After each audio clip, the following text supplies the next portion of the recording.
Okey, CLA, JLA A-Class W176, W117 dengan W156.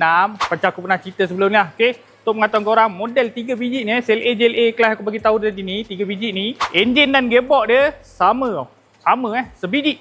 Tapi selain daripada 3 ni, dia ada satu lagi yang adik-beradik dia yang boleh dikatakan dianak tirikan lah, iaitu model B-Class geng. Okey, so kat belakang kita ni ada sebiji Mercedes B-Class dengan model body W246 lah. Okey, model B-Class W246 ni adalah model yang menggunakan enjin dan gearbox yang sama dengan CLA, JLA A-Class yang aku sebut tadi lah. Okey, ni enjin M270 7 speed DCT Mercedes lah. Okey, kalau dah nama pun enjin dan juga gearbox sama. Okey, sebiji body je lain. Common problem pun sama juga lah. Macam kau tengok kereta ni, dia datang kat kita orang untuk cek bunyi dan juga leaking punya isu lah. Common issue, benda yang sama. Okey, thermostat housing, oil filter housing.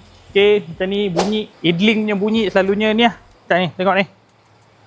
Okey, dia punya engine mounting dah teruk lah, dah kong. Okey, geng. So, pada korang kat luar sana, nak cek Mercedes yang low profile, okey, nak tak nampak sangat kan. Okey, B-Class ni antara kereta yang korang boleh consider lah. Okey, sebab apa? Sebab dia B-Class, engine dan gearbox dia sama dengan CLA, JLA Class. Okey, barang memang banyak. Nak repair pun tak pening kepala. Lepas tu, dia adalah mini ataupun compact SUV lah. Okey, kau tengok body dia, boleh tengok body dia macam mana. Okay, dia adalah compact SUV dan maintenance dia pun tak pening kepala lah. Maintenance dia sama dengan CLA, JLA Class.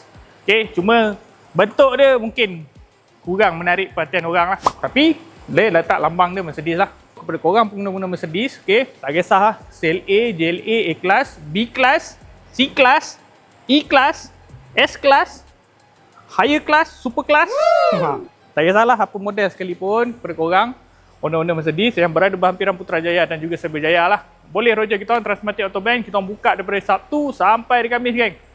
Apa boleh roger? Okay, kepada korang yang berhampiran nilai pula, boleh temukan kemunculan Transmatic Autobahn dinilai pada bulan maybe 4 ataupun bulan 5 nantilah. Cuba teka geng, bulan 4 ke bulan 5?